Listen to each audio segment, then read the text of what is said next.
Bonjour à toutes et à tous et bienvenue sur la septième illusion. Je suis actuellement avec Jules Melon. Comment ça va? Bonjour mon cher Hugo, bah écoute, super, on va parler cinéma, enfin je crois, me semble, hein. Ouais, enfin on va parler cinéma, on va parler musique et on va parler d'un truc qui ressemble à peu près aux deux, enfin qui essaye de l'être.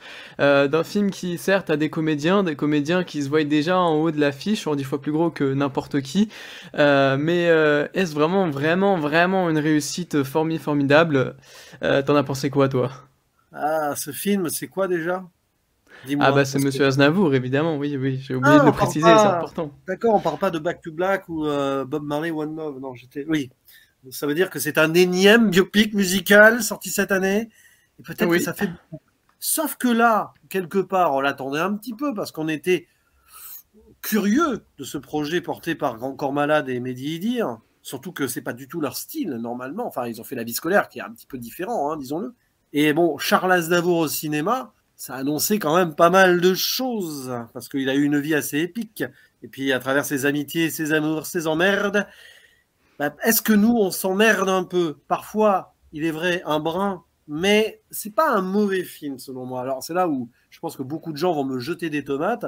C'est juste qu'on est dans le syndrome du biopic habituel, un petit peu cahier des charges et disons-le quelque peu artificiel aussi. Cependant, quand à un moment on commence à s'endormir sur les deux tiers, enfin on va essayer de casser le vernis de Monsieur Charles derrière ses succès, son côté entrepreneur, argent, argent, argent, le plus américain, en mode rêve américain des chanteurs français, on voit aussi ses faiblesses et ses fragilités, que à tout sacrifier pour sa carrière et être le plus connu et le plus riche, on en oublie un peu sa famille. Et il est vrai que le film, enfin, s'y intéresse un peu. Et je ne sais pas ce que tu en as pensé, toi, au-delà des chansons et des musiques, si on aime Charles Aznavour, on va passer un bon moment, mais il y a un petit intérêt qui arrive trop tard aussi dans ce film, quand même. Oui, bah, je suis assez d'accord. C'est un film qui n'a d'intérêt que pour son peu de nuances, hein, finalement, comme pas mal des derniers biopics musicaux qu'on a eu. On pense évidemment à Bob Marley que tu as cité, Mm. ou à de nombreux exemples. Amy Winehouse, dont j'ai pas vu le biopic, Back to Black, mais voilà, c'est un film qui a un tout petit peu de nuances et qui du coup se montre un tout petit peu intéressant aussi. Maintenant, pourquoi c'est intéressant d'en parler? Eh bien parce que c'est un biopic musical certes, mais qui est français et qui est réalisé euh, par des réalisateurs français, dont un qui aussi se fait Mm. un petit nom dans la chanson française, qui est donc Grand Corps Malade, connu pour ses chansons de slam. Alors je vais pas le mettre sur le même piédestal que Charles Aznavour, ce sont deux niveaux de célébrité tout de même différents, mais on a finalement une sorte de connexion logique entre l'art du réalisateur et l'art du sujet du film qui est Charles Aznavour. D'autant plus que voilà, c'est un projet qui a été apparu. Alors c'est une anecdote, vous en faites ce que vous voulez, hein, mais parce que l'un des producteurs du métrage, dont j'ai complètement oublié le nom, mais avait en commun et des proches du cercle d'Aznavour et Tahar Rahim, et que du coup la filiation s'est faite comme ça, et c'est ça qui avait donné naissance à ce projet-là. Je dis ça parce que j'ai vu le film il y a quelques semaines maintenant en avant-première, l'une des toutes premières avant-premières du film. Voilà, j'ai pas eu le temps de revoir le film. Malheureusement, je préfère prévenir nos auditeurs, mais voilà, il y a quand même quelques éléments d'interview, de questions-réponses que j'ai pu retenir et j'essaierai au mieux de fournir le film de ces réflexions-là. Je pense que ça doit être Jean-Rachid Kalouche, hein, le producteur de musique, à mon avis, qui a connu les deux. Mais c'est vrai que Grand Corps Malade, je crois, a même fait un duo avec Charles Aznavour sur, voilà, il y a quelques années, hein, évidemment, et que ils ont rencontré Aznavour, les réalisateurs, au moins un des deux, et que le projet donc a été accepté par Charles Aznavour, et les enfants ont supervisé derrière. Donc à partir de là, on ne pouvait pas s'attendre non plus à un truc révolutionnaire. Il fallait que ça rentre dans ce carcan habituel, même si j'ai envie de dire que le film a un intérêt sur son tout début, puisqu'on a l'origine sociale de Charles Aznavour, qui est fils de réfugié. On le voit enfant déjà entrer dans le monde artistique grâce à ses parents. Il y a des scènes qui sont super bien filmées pour le coup. L'enfant avec la musique tzigane autour. C'est là où le film va prendre des risques à cet instant. Il y a quelques moments scéniques aussi, bien sûr. Et on voit comment il a dû se faire là avec des origines compliquées, puisqu'il vient d'un peuple qui a énormément souffert. Et en plus, il a commencé sous l'occupation nazie à Paris. Et après, j'ai envie de dire que bah, ça commence à ronronner dès qu'il rencontre son pote Pierre Roche, qui est joué par Bastien Bouillon. En fait, on n'a pas précisé que Charles Aznavour est interprété par un Tahar Rahim.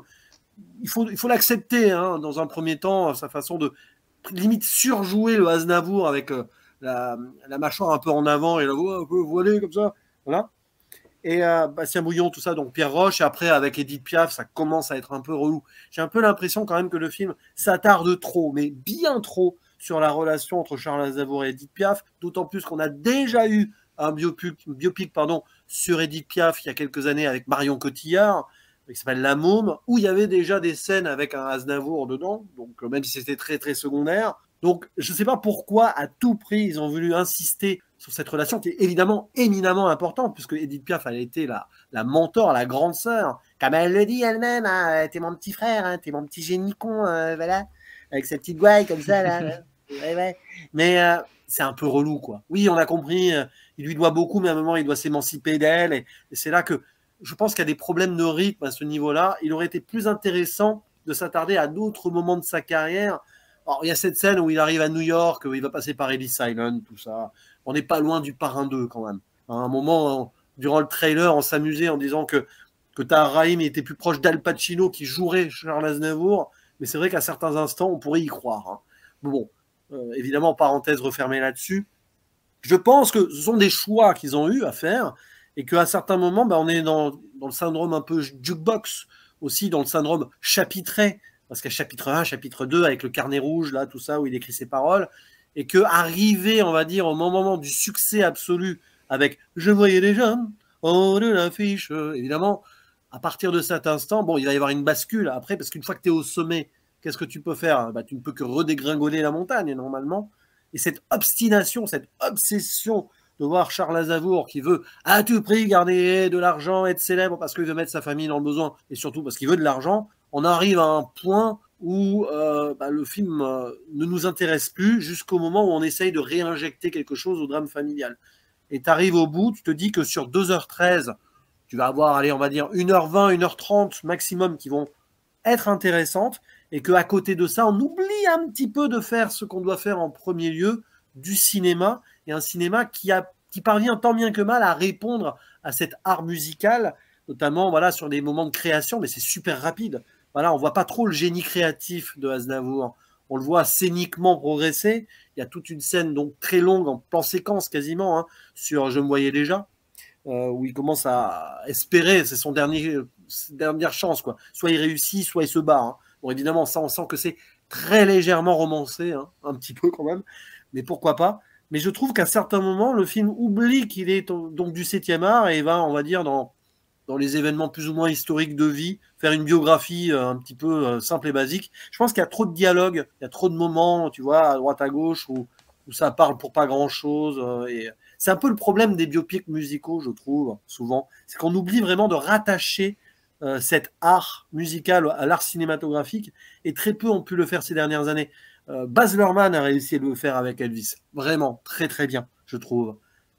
Mais sinon, c'est un peu table rase ces dernières années. Même si j'aime beaucoup Bohemian Rhapsody, je l'avoue aussi, il y a des limites. Rocketman, sur le papier, c'est ambitieux, mais c'est limite too much dans l'autre sens, en fait.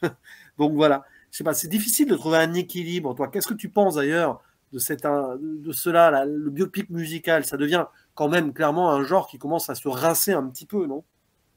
Ah, moi, faut pas me demander, je risquerais d'être méchant, mais pour moi, le biopic, c'est quelque chose qui, d'abord, dans son genre plus global, sans se concentrer sur l'aspect musical de la chose, je vois rarement un intérêt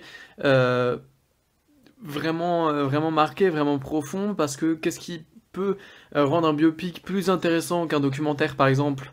Je ne sais pas trop. Et puis dans le cadre musical, c'est souvent aussi une grande entreprise commerciale, parce qu'on sait que un film centré sur une personnalité publique, ça fait des entrées, que ça fait aussi booster les ventes des albums ou les streamings des artistes en question. Je pense qu'après Bob Marley, il y a eu cette recrudescence d'écoute sur Spotify de Bob Marley.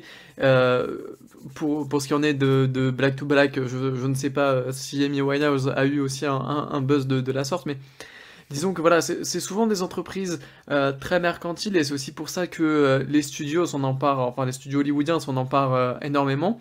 Et je trouve que dans le contexte français, c'est pas forcément quelque chose qui se retrouve, mais pour autant, euh, l'esthétique du biopic musical hollywoodien a tellement imprégné les consciences que même chez des réalisateurs français qui, euh, on le voit quand même à travers leurs films, essayent de se démarquer, et ben il y a quand même cet esprit américain qui englobe tout le métrage et ça ne fonctionne pas toujours.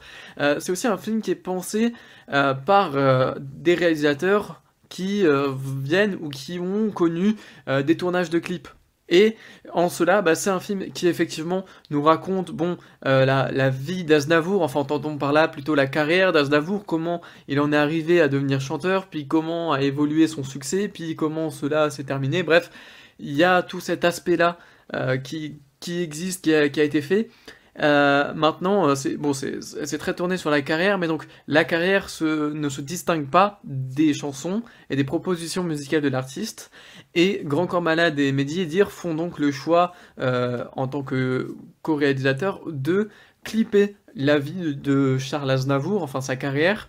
Et c'est pour ça que dans le film, finalement, on va avoir chaque chanson qui vont être là pour illustrer la vie de l'artiste. D'un côté, c'est pertinent parce qu'effectivement, je pense que pour saisir un artiste, il faut d'abord interroger son œuvre. Le problème, c'est qu'en cela, le biopic est un peu inutile parce que si l'entreprise du projet, c'est bel et bien d'écouter les paroles d'Aznavour pour écrire un scénario derrière et puis le clipper sous une forme, sous une esthétique du clip musicaux, et c'est un peu compliqué parce que dans ce cas, autant se concentrer juste sur les chansons et sur les potentiels clips qui existent déjà, quoi. Donc l'intérêt du projet est un peu déjà mis de côté grâce à ça. Le point fort, il en reste, et comme souvent dans les biopics, c'est ce qu'on remarque, et en même temps c'est l'enjeu principal, c'est de trouver un interprète qui puisse tenir le coup. Et en cela, moi je trouve que Tahar Rahim n'est pas un si mauvais choix. D'accord, il est extrêmement prothésé, un peu à l'instar d'un Colin Farrell dans The Penguin qu'on a récemment. Ce qui fait que, voilà, les comédiens qui sont hyper prothésés ont un peu des soucis d'élocution, je dirais, ou que les traits de leur visage, leur expression, leur mimique sont pas souvent super bien représentés à cause des prothèses. Donc on a l'impression d'avoir un Aznavour un peu éteint. Mais le comédien compense d'abord par sa gestuelle. Il a finalement une aura de star en Tahar. Et on le ressent quand il incarne vraiment Charles Aznavour. Même au niveau de la voix, on sent qu'il y a un travail vocal derrière. Certes, ce n'est pas lui qui chante, mais dans son phrasé, dans son vocabulaire, il s'est imprégné de Charles Aznavour. Et je trouve que ça fonctionne super bien. Maintenant, le reste du casting, en général, ça reste assez mitigé. Je pense que je vais te laisser, toi, rebondir là-dessus, parce que tu as une expérience du film un peu plus récente que la mienne. Mais par exemple, moi, j'ai souvenir d'une Edith Piaf parfaitement agaçante, aussi un petit peu en surjeu plutôt. Donc Ouais. voilà, dites-nous ce que tu en penses, s'il te plaît. Alors, aussi bizarre que cela puisse paraître, parce que j'ai vérifié, on me l'a dit en commentaire de ma vidéo, c'est bien Tahar Rahim qui chante. Et alors, c'est Ah ouais, extraordinaire. Ah ouais, alors apparemment, alors, il doit y avoir des retouches et tout, parce qu'à certains moments, c'est assez impressionnant, hein. Alors, je ne sais pas s'il chante tout, parce qu'il doit y avoir vraiment des extraits, des vrais enregistrements d'Aznavour par moment qui sont utilisés. Mais si c'est le cas, ce c'est serait pas la bluffant. première fois qu'il chante au cinéma en plus. Donc à mon avis, il a quand même cette expertise qui pourrait le faire chanter, Ouais. effectivement. Après, l'info est à vérifier. En tout cas, c'est un bon imitateur, hein, en plus, hein, parce que là, pour le coup, mais Tahar Rahim, oui, il va surfer vers les Césars. Je pense. De toute façon, ça va se jouer entre lui et Pierre Ninet. D'ailleurs, deux rôles où il y a eu des prothèses à un moment, parce que Pierre Ninet, à un moment, il est déguisé en Pierre Ninet, je vous rappelle, dans Le Comte de Monte Cristo. Mais c'est vrai, d'une manière ou d'une autre.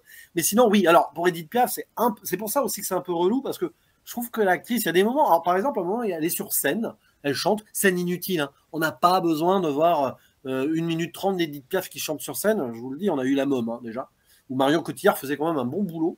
Et là, je trouve que Marie-Julie Beau fait ce qu'elle peut, et sur scène, ça passe, mais dans le parler et tout, on est vraiment là, dans le cliché de la petite môme parisienne, là, et moi, elle est là, et puis moi, j'aime bien faire la fête, et ouais, je picole et tout, et puis bon, faut pas que tu sois en retard, j'aime pas les gens qui courent après le train, enfin, oh là là, ça joue la star, un but de sa personne. Alors, peut-être que c'est pour nous montrer que Aznavour est devenu lui-même un but de sa personne, en prenant pour exemple Edith Piaf. Mais voilà, est-ce qu'on avait besoin de traîner longtemps dans son cercle, là, dans leur soirée, où on rencontre Gilbert Bécaud à un moment? Ça ne sert strictement à rien. On s'en fout qu'il rencontre Gilbert Bécaud. Même plus tard, à la rigueur, on s'en fiche qu'il rencontre Johnny Hallyday. Ça, c'est le cahier des charges pour raccrocher les gens sur leur Et siège de François cinéma. Truffaut.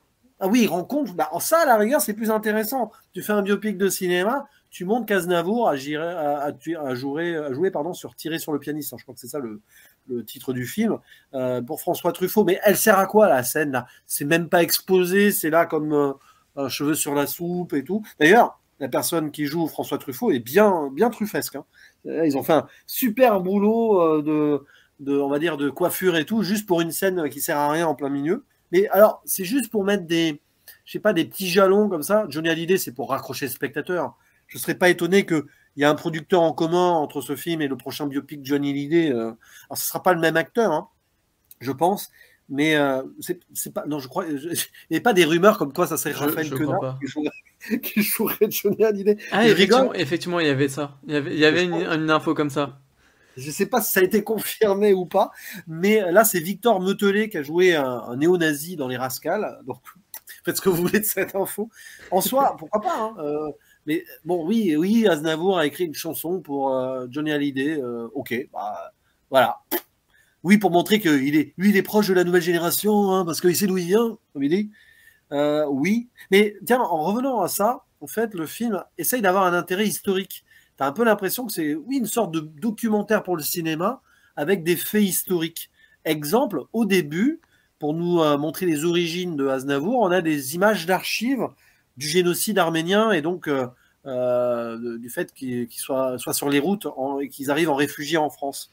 C'est intéressant, ça. C'est vraiment des images d'archives. Et à un moment, un peu avant la fin, quand il fait son tour du monde, en tout cas, on a aussi des images du monde où on sent que c'était vraiment des images d'archives. Tu as même l'impression, je sais pas, hein, qu'on colle la tête de Tahar Rahim sur des photos ou des images d'Aznavour d'archives. Je sais pas s'ils ont fait ça. Et puis bon, sans dévoiler quoi que ce soit sur la fin, on a aussi des images historiques et d'archives. Bon, il me semble que Bob Marley, oui, pour Bob Marley One Love, ils ont fait pareil, d'ailleurs. Ils ont fini avec des images d'archives du vrai Bob Marley. Bon, comme quoi, hein, finalement, les grands esprits ou pas se rencontrent. Je préfère quand même Monsieur Aznavour à Bob Marley, hein, One Love. Hein. Et heureusement, on nous a épargné, enfin, on s'est épargné nous-mêmes le visionnage, Hugo et moi, de Back to Black. Je sais que certains dans l'équipe, le bûcheron du cinéma notamment, ont beaucoup souffert devant ce biopic sur Amy Winehouse. Mais voilà, l'intérêt du film, c'est le côté historique. Le début, donc, sur les origines d'Aznavour. Le côté, bon, oui, occupation française, on est plus proche de Papy fait de la Résistance, quand même, hein, ou de Monsieur Batignolles. En soi, oui. je crois pas. Bon, c'est un peu pauvre, hein. Ça fait téléfilm à ce moment-là, quand même. Mais ils font à la rigueur, c'est intéressant d'en parler, quand même. Et puis après, ben voilà, on déroule la carrière, quoi. Il va aux États-Unis un peu en scred. Donc, Ellis Island, oui, bah, apparemment, c'est vrai. Il a vraiment passé quelques nuits ou quelques heures dans la station d'immigration Ellis Island. Et après, bon, le Canada, ça fait un peu factuel. Son amitié avec Pierre Roche, joué par Bastien Bouillon, à la rigueur, elle est touchante. J'aime bien ce duo. Moi, je les aimais bien, là, les deux duos ensemble. Là. Et bon, Aznavour, à un moment, il doit trahir son ami. Enfin, pas le trahir, mais... Et puis, alors, la famille. Qu'est-ce que tu as pensé de l'aspect familial Aznavour? Alors, c'est là où je te pose une question. Mon cher Hugo, on peut qualifier ce film assez, on va dire, de droite. Hein, parce quand on fait l'apologie d'un gars qui, à force de travail et de persévérance, va réussir à tout prix. Charles Aznavour, lui-même, il a soutenu Chirac et tout, hein, Sarkozy, hein, de son vivant. Il s'en est pas caché qu'il était de droite. Bon. Mais est-ce que le film, pour autant, a cette opinion-là, sachant que justement, il montre, mais trop tard, selon moi, un peu trop tard, que tout donner à sa carrière et pour l'argent, ça ne fait pas le bonheur. Qu'est-ce que tu as pensé à ça? Tu ne penses pas que ça manque, enfin, la nuance n'arrive-t-elle pas un peu trop tard, en fait? Tu veux vraiment nous embêter à critiquer tous les films et dire qu'ils sont tous de droite sur la 7ème édition. Mais, non, mais oui, on va encore avoir des commentaires. On n'a pas dit que le film était misogyne. On n'a pas dit ça. On l'a pas dit. Voilà, on vous renvoie à notre critique de Terrifier 3. Quoique Aznavour lui-même n'était pas misogyne, non. Il avait une attitude un peu sexiste quand même, hein, avec les femmes, hein. Mais bon, ça c'est le Et showbiz de l'époque. ce n'est pas un film postmoderne, enfin quoique. Mais du coup, Bah, bah si, bah on a du coup du si. Dr. Dre. On a du Bah du coup Dr. Dre si. quand même au moment. C'est vrai, bah oui, mais ça aussi, c'est par exemple, c'est quelque Bah, chose que on ressent l'influence des réalisateurs qui sont quand ouais. même tous les deux assez jeunes. Enfin, Grand Corps Malade, je suis désolé pour lui, mais il commence à se faire âger. Mais Mehdi Guidir est quelqu'un quand même relativement jeune, que je pense tourner autour Mais de toi, à la peu près le même trentaine. âge, il me semble, hein, je crois, hein. Alors pour le 79, coup, je 77. crois pas. Ils ont 45 ans, 45 et 47 ans. Voilà. Ah bah écoutez, pour l'avoir vu en vrai, il ne fait pas du tout 45 ans. Ah, Mais bon, parenthèse close, c'est effectivement un film effectivement qui tourne autour des opinions politiques aussi de Charles Aznavour sur bah, la pertinence du travail, sur bah, cet aspect de méritocrate, cet aspect un peu méritocrate qu'avait Aznavour et du coup, bah justement, j'ai l'impression que le film ne sait pas vers où se tourner finalement avec ça. Est-ce qu'il épouse le propos tenu par Aznavour? Bah, j'ai l'impression que le film nous dit qu'il n'est pas d'accord parce qu'il y a un moment une certaine nuance qui est apportée, mais cette nuance, elle peut aussi être interprétée de la manière suivante, c'est-à-dire que ah effectivement, on montre qu'on est un peu trop d'accord avec Aznavour, peut-être que ça va pas plaire, donc ah faut qu'on nuance un peu. Donc c'est un peu délicat et j'ai l'impression que c'est un film qui ne veut pas se mouiller sur les différents points de vue de son sujet. Et ainsi, ben, il va faire, pour éviter de se mouiller et d'aller dans la chose qui pourrait brusquer un peu le spectateur, eh ben, il va faire ce que font la grande majorité des biopics musicaux hollywoodiens, c'est-à-dire eh ben, filmer toute la vie de son sujet. On va commencer de l'enfance d'Aznavour quand il récoltait des pièces dans la rue parce que bah, il faisait la manche pour ses parents, jusqu'à ben, à ses derniers moments de gloire, ses grands concerts, etc.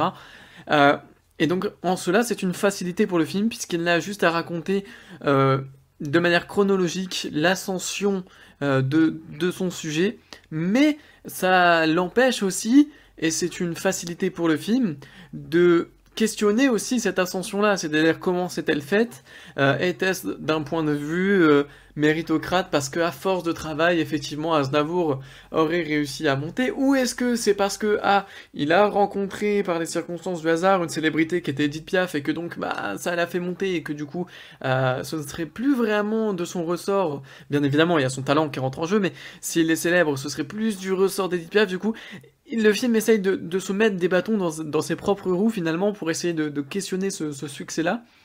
Donc c'est clairement un film qui a peur de se mouiller sur sa pertinence politique. Et en soi, c'était un peu une gêne parce que le film s'assume de gauche ou de droite, personnellement, je m'en fous un peu. C'est juste que niveau cinéma, bah ça crée cette incohérence-là finalement. Parce que si on n'a pas le point de vue du film, on n'a pas aussi le point de vue du sujet, puisque le film brouille les opinions du sujet. Donc si l'entreprise du biopic musical est d'être un peu pédagogue et d'essayer de m'apprendre des choses sur la carrière de l'artiste, bah en faisant ça, bah, il m'apprend pas grand chose en fait. Il me met plus de problèmes dans la compréhension du personnage qu'autre chose. Donc c'est en cela où cinématographiquement ce problème se pose quoi. mais le film ne se mouille pas, c'est vrai, pas trop, mais il essaye de humidifier un petit peu, si je peux m'exprimer ainsi, au tout début. C'est-à-dire que bon, il y a ça, voilà, avant l'enfance et tout, le métrage commence en 1960. C'est-à-dire, grosso modo, au milieu, hein. Au milieu de sa carrière, de sa vie, vous faites ce que vous voulez là-dessus. Au moment où il est au creux de la vague. Il est à Lyon, il fait sa tournée en France où il a mis toutes ses économies devant, et toutes mes économies, voilà. Et, et justement, c'est intéressant parce que cette scène va revenir plus tard, mais c'est dommage de ne pas avoir essayé de voyager peut-être de façon moins chronologique dans sa carrière. Après un début comme ça, on aurait pu s'attendre à ce que ce soit un peu plus risqué. Et en fait, le film met l'accent sur cette nuit d'hôtel où il est la veille de sa dernière chance, grosso modo, hein, enfin, plus ou moins ça. Et c'est après qu'il va avoir l'idée d'écrire, je me voyais déjà en haut de l'affiche, justement. Et c'est marrant parce que toute sa carrière, il la base sur le travail acharné, la méritocratie. Mais le film nous dit, avec cette scène et cette chanson, qu'il a réussi sur un coup d'éclat et un coup de génie soudain, pas forcément avec un travail préparatoire intense, sur ce morceau, à retourner le public et avoir sa standing ovation. Donc finalement, est-ce que Aznavour doit son succès au travail acharné ou à la chance? À la chance d'avoir rencontré Edith Piaf, d'avoir pu se faire les gammes avec Pierre Roche. On rappelle quand même au début du film que c'est parce qu'il y en a un, je crois qu'il s'est fait, alors qu'il a dû fuir parce qu'il y avait des Allemands, qu'il a pu chanter pour la première fois en solo aussi devant son club, et qu'après il a pu bénéficier de ce compositeur pianiste Pierre Roche. Sans ça, travail ou pas. Donc au final, il doit son succès à quoi? Bien sûr, au travail, c'est sûr, à son talent aussi, mais à des coups de bol également. Il est arrivé au bon moment. Il a eu le coup de pouce du destin à l'instant qu'il fallait aussi. Et tout ceci en ghostant complètement sa famille. Parce que, faut pas oublier, le film le montre, mais l'oublie aussi parfois. Sa première femme, il la laisse tomber avec sa fille. Et après, on la revoit plus jamais. Ils disparaissent complètement. Je sais pas si ça t'a marqué ça, mais la première femme et la fille, on les voit plus après. Parce qu'après, il refait sa vie, il y a le fils caché, tout ça. De toute façon, si on s'intéresse à l'icône Aznavour dans ses retranchements les plus personnels et intimes, la question de la famille va automatiquement se poser. Et donc, c'est aussi quelque chose qu'on attend d'un biopic, c'est peut-être de démontrer la phase un peu ténébreuse de n'importe quel sujet, que ce soit Bob Marley, que ce soit Amy Winehouse qu'on porte en exemple depuis avant, mais pour le coup, d'autres comme Baz Luhrmann, on en a parlé aussi, ont très bien capté cet aspect-là du biopic qui peut être intéressant de montrer les coulisses, si on peut dire, de la scène et donc s'attarder sur l'artiste et tout.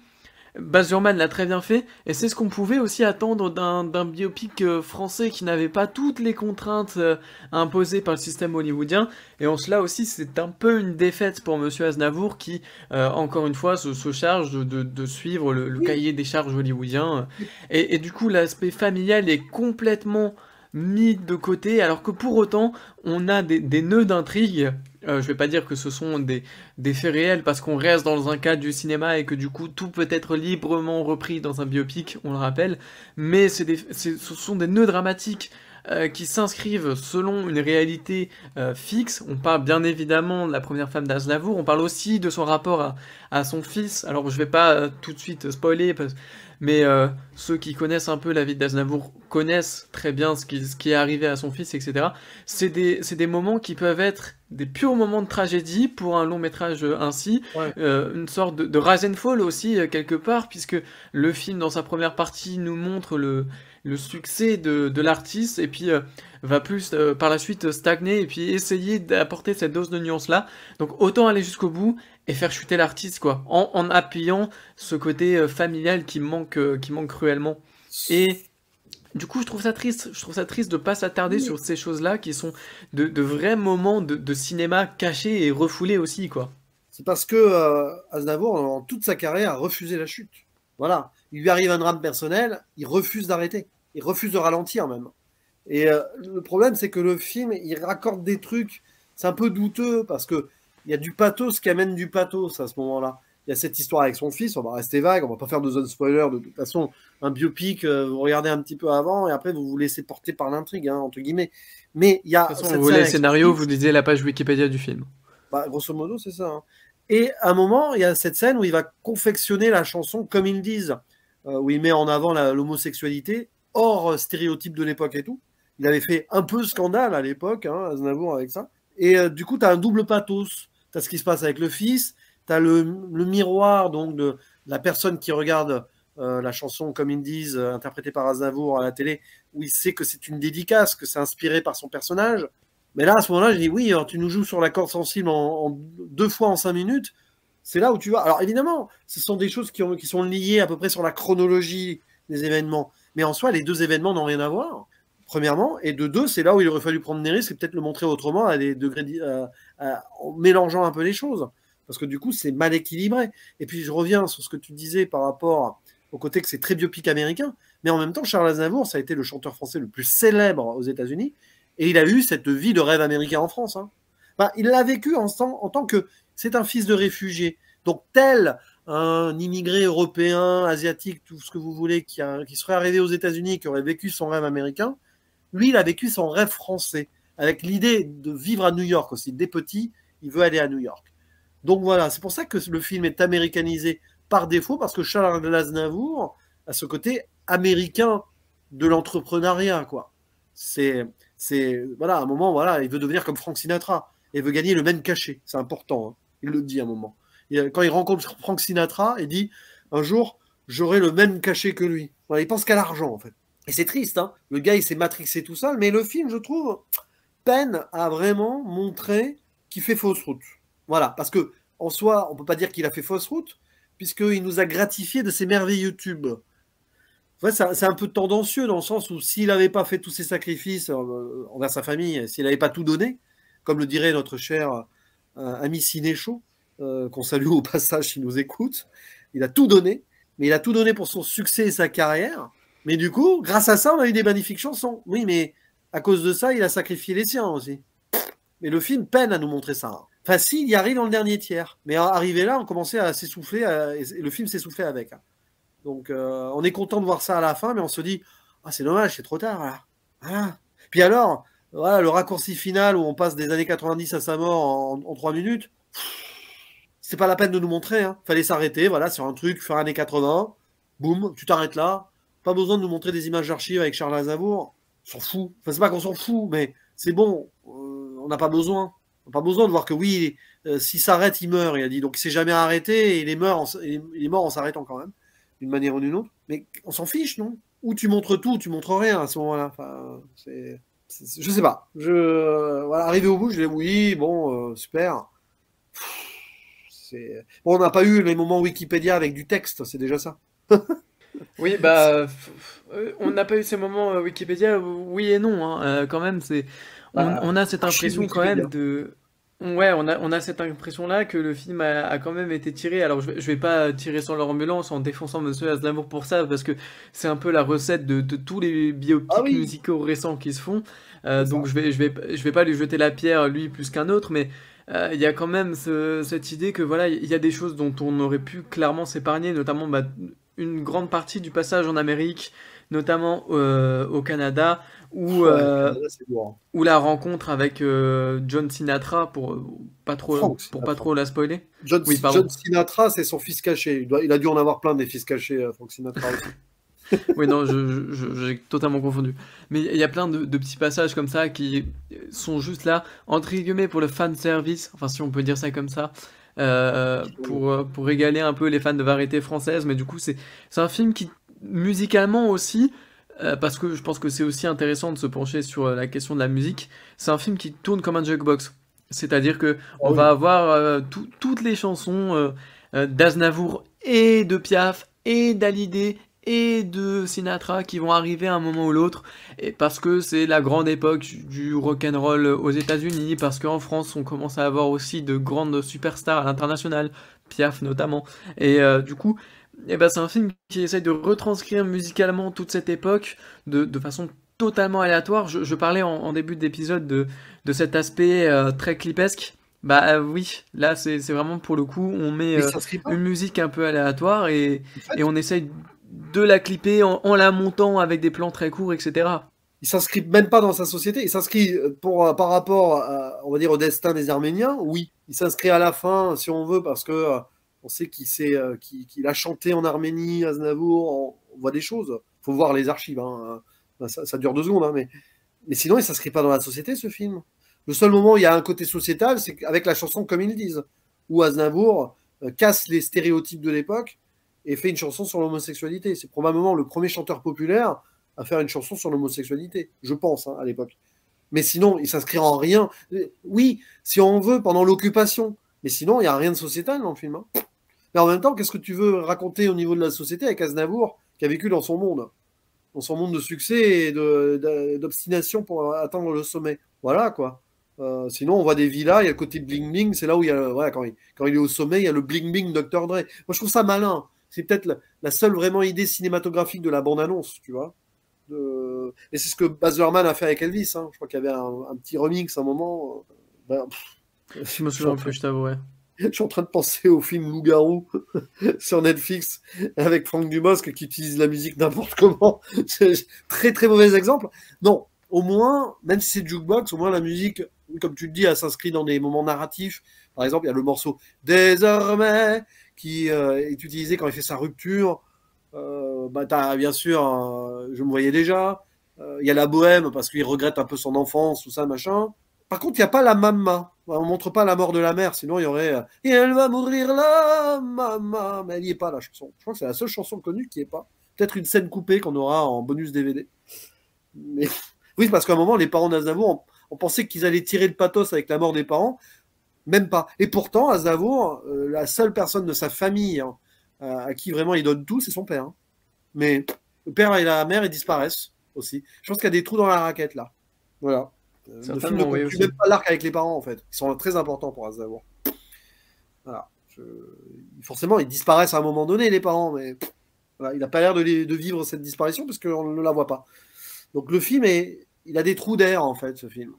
Il y a des idées, hein. Et peut-être que là aussi, il devait y avoir un montage final de 3h10, je dis n'importe quoi. Hein. Ils ont fait des cuts un peu au hasard dans le truc, quoi. Ça, c'est sûr. Hein. Ça, pour garder Gilbert Bécaud et Johnny Hallyday, ils étaient forts, mais pour garder peut-être des choses plus intéressantes, moins. Trop d'Edith Piaf, tu Edith Piaf. Hein. Ça aurait été marrant qu'ils reprennent Marion Cotillard pour le rôle. Je suis sûr qu'ils l'ont proposé, mais qu'elle a dit non. Je suis sûr. Enfin, Ça me paraîtrait pas impossible de faire cela. C'est dans la logique mercantile de ce genre de production, ce serait pas étonnant. ça aurait fait un multivers. C'est bien, on aurait le multivers des biopics français. Mais non, mais bon, si elle avait accepté, peut-être qu'ils auraient doublé le budget du film. Donc, c'est peut-être pas une meilleure idée. Mais on la voit trop. Non, franchement, il y a trop de Edith Piaf. J'insiste là-dessus avec le recul. C'était pas la peine de lui donner un rôle aussi important. En soi, elle a eu un rôle important pour sa vie, hein, bien sûr. Mais du coup, vers la seconde partie de carrière, après l'émancipation, bah, c'est juste un défilé de trucs, quoi, en fait. C'est un défilé d'événements, de rencontres vite fait, avec son épouse suédoise, avec une ellipse d'ailleurs, où elle lui pardonne très vite. Hein. La place des femmes dans le film, à part Edith Piaf, on repassera. Hein. Mais bon, la place des femmes dans la vie d'Aznavour aussi, c'était un peu compliqué. Hein. À part sa sœur. Voilà. Très proche avec sa sœur. Sa sœur qui aurait pu avoir la même carrière que lui d'ailleurs. On le voit au début. Une Mm, mm, chanteuse. mm. Mais voilà, enfin je sais pas, sur quoi t'aimerais conclure. Est-ce que quand même, en termes de biopic, tu le mets, bon, t'aimes pas les biopics musicaux, ça on l'a compris, ou à très rares exceptions, tu le mets quand même dans un panier mid-haut ou pas trop. Bah, finalement, je le distinguerai d'aucun autre biopic, mais c'est dommage parce que j'ai aussi cette impression, je sais pas si tu la partages, mais que le film essaye de sortir du carcan hollywoodien. Euh, pour À moitié, autant, à moitié. pour autant, est-ce que c'est vraiment réussi? Non, manifestement non.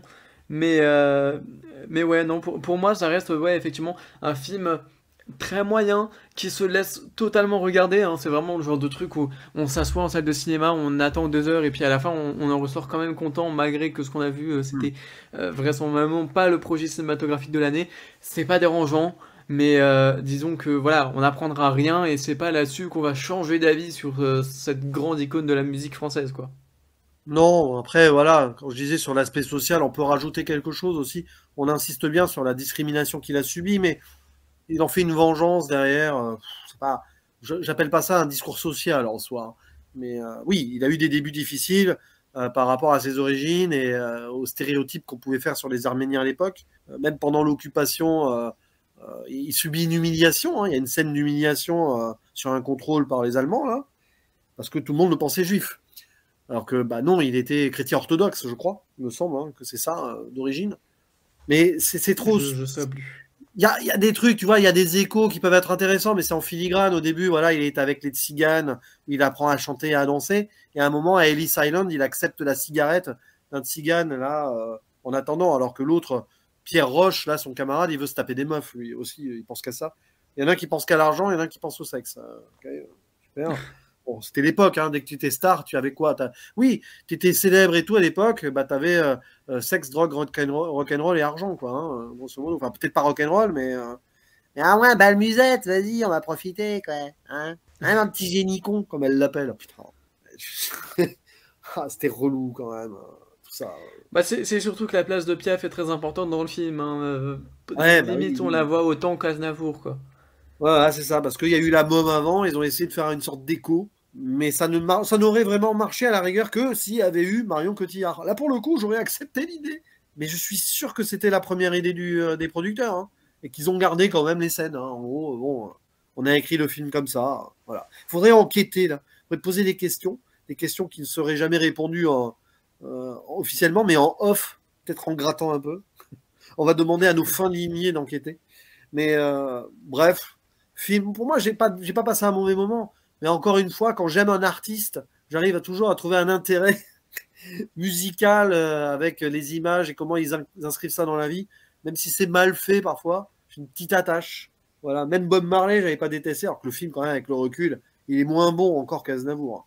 Monsieur Aznavour, pour le coup. Surtout qu'il Et rate pour autant, c'est certaines un scènes. film qui avait cette qualité de ne pas s'attarder sur la vie entière de l'artiste. Et qui était ancré dans le social, mais ça fait mal. C'est que c'était mal joué souvent aussi, je trouve.